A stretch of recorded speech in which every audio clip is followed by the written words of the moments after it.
Hoy, en Desde la Sombra, el Instituto Tavistock en el condado de Sussex, Inglaterra, es el centro mundial de lavado de cerebros en masa y de ingeniería social.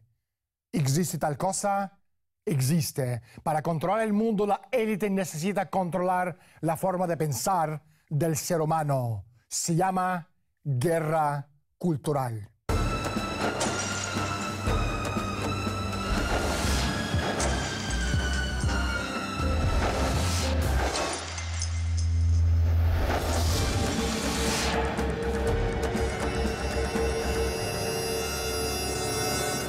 ¿Cuál es el propósito de esas modificaciones de la conducta? Implantar cambios forzados en nuestro modo de vida, extirpar por completo el sentido de identidad del ser humano, arrancarle el alma y sustituirlo después por uno pseudo-alma artificial y sintética. Para hacernos entrar voluntariamente en el mundo de la era postindustrial de crecimiento cero y progreso cero, es necesario forzar un cambio de la imagen que tiene el ser humano de sí mismo, del concepto fundamental de lo que somos. Hoy en Desde la Sombra hablaremos con David Christie y descubrimos tanto la red de Tavistock como los métodos de lavado de cerebro y guerra psicológica que están adaptando en este preciso momento con la intención de ser aplicados a proyectos de ingeniería social a gran escala. Pero primero, salgamos a la calle y preguntemos a la gente su opinión sobre el Instituto Tavistock. Lo desconozco. Yo también. No, no lo conozco. David, gracias por estar con nosotros y bienvenido al programa. Primera pregunta, ¿qué es Instituto Tavistock? Bueno, el Instituto Tavistock ha pasado por varias transformaciones. Apareció en 1920 como una clínica destinada a estudiar los efectos de la neurosis de la guerra en los individuos durante la Primera Guerra Mundial, su experiencia traumática de haber vivido una conflagración. De modo que su propósito era entender y ayudar a las víctimas de la neurosis de la guerra a enfrentarse a su experiencia traumática. Poco a poco se fue convirtiendo en uno de los institutos principales dedicados al estudio de la así llamada dinámica de grupos. De todos modos, yo diría que uno no podrá entender lo que es el Instituto Tavistock si no entiende la transformación que experimentó el Imperio Británico. Y es lo que quería transmitir Winston Churchill cuando dijo: los imperios del futuro serán los imperios de la mente. La contrainsurgencia no puede desarrollarse apoyándose solo en el terror. Requiere una aplicación consciente y sistemática por parte de la clase dirigente o de sus víctimas. Esto es exactamente lo que se consiguió con el cambio del paradigma de la sociedad moderna. Toda clase de degeneración musical es un producto fabricado por orden de un laboratorio. Todo ecologista que no haya lavado el cerebro ha logrado huir de un laboratorio de ingeniería social. Todo drogadicto es un producto secundario de una política gubernamental del futuro cuyo objetivo final es la destrucción del espíritu humano y la degradación del hombre. Todos los defensores del radicalismo de izquierda y de derecha, de la conciencia cósmica, de la aberración que supone la New Age y el movimiento contra la guerra y la contracultura de las drogas y el rock, han sido asimismo proyectos de ingeniería social que forman parte de una conspiración única, centralizada y coherente, surgida de algún proyecto patrocinado por algún gobierno y financiado por una fundación y llevado a la práctica a través del Instituto de Relaciones Humanas de Tavistock. Operaciones de baja intensidad es un término clásico del Instituto Tavistock. David, ¿qué es o qué son las operaciones de baja intensidad? Las operaciones de baja intensidad sirven para asimilar el concepto de lavado de cerebro, que naturalmente implica inducir este estrés en las personas, luego aliviarlo, oscilar entre los dos estados y con eso forzar a la víctima a elegir una determinada conducta. Lo que hacen las operaciones de baja intensidad es aplicar este concepto a grandes grupos de personas. Tavistock había comprendido que la familia era el agente psicoactivo más poderoso de todos. Una de sus creaciones ha sido los grupos terapéuticos que proporcionaron la oportunidad que se necesitaba para aprovechar el poder que tenía la familia. El más adelantado de todos los practicantes brutales de la nueva psicología industrial fue el doctor John Rollins Rees, uno de los fundadores de Tavistock.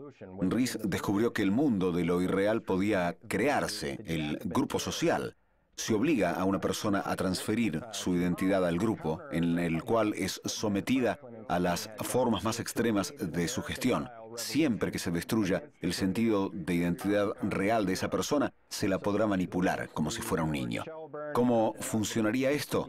Falta un experto líder de grupo y un grupo para crear un entorno familiar potente, aunque sea artificial. Una vez que se ha inducido dicho entorno, un terapeuta puede manipular a un miembro del grupo, no mediante un ataque directo, sino por medio de una manipulación sutil de los demás miembros del grupo. Por ejemplo, empleando la sugestión.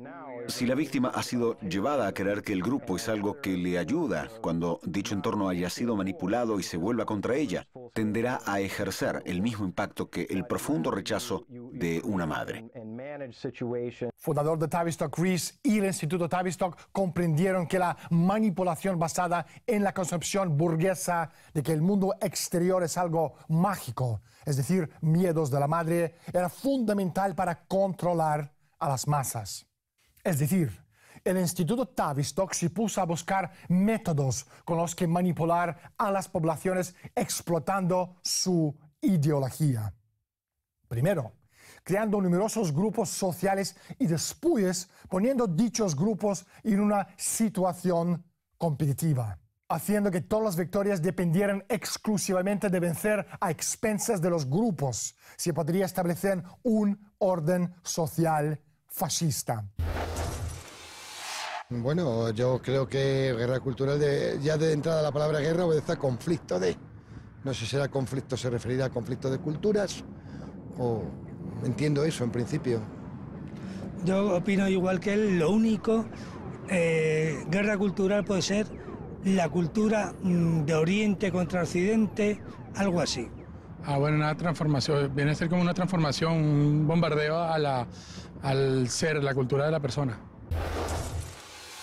Lo único que se requería era atomizar a la población objeto, emplear un arsenal de armas sociológicas y psiquiátricas que tuvieran como efecto enfrentar a unos contra otros, a una raza contra otra, a un grupo lingüístico contra otro, los derechos de las mujeres contra la opresión de los hombres, para después subdividir estos grupos en categorías profesionales, etcétera, etcétera, y después subdividirlos en pequeños grupos con intereses territoriales por comunidades, de forma tal que las fuerzas militares nunca se enfrentarán a más que una pequeña fuerza material representada por un núcleo duro resistente a una, por lo general, eficaz combinación de armas de control sociológicas y psiquiátricas. Cambiamos de perspectiva, cibernética.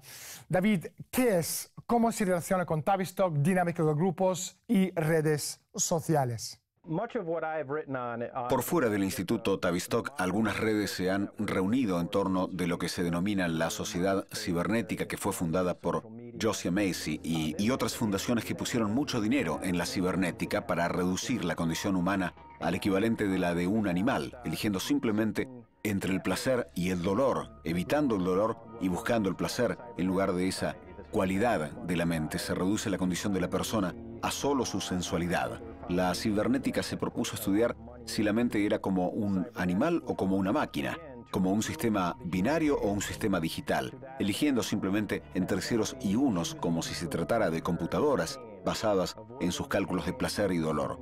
Y entonces lo que comenzaron a hacer fue estudiar cómo se produce esto en gran escala, como fenómeno social. En el caso de la sociometría tenemos un gran número de personas que estuvieron involucradas en los grupos cibernéticos, como por ejemplo Frank Stanton de CBS, gente en las firmas de sondeos como Gallup, el Instituto Livingston.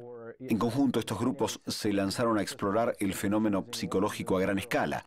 Como un ejemplo de eso, el grupo En torno a la sociometría cuenta Paul Lazarsfeld que junto a Frank Stanton estuvo involucrado en la Guerra de los Mundos, la transmisión de Orson Welles basada en el libro de H.G. Wells, que fue narrada por Orson Welles, y estudiaron el efecto que tuvo en la población, cuando mucha gente que escuchó el asunto de la invasión no pensó que se trataba de una invasión extraterrestre, sino en que los nazis habían invadido, ya que esto ocurrió en medio de las tensiones de los preparativos para la Segunda Guerra Mundial. Pero, yendo más lejos, estudiarían la dinámica de grupos y también las relaciones. En otras palabras, quién hablaba con quién, qué redes estaban conectadas entre sí, y a partir de la sociometría desarrollarían lo que denominaron sociogramas, que básicamente es qué gente se relaciona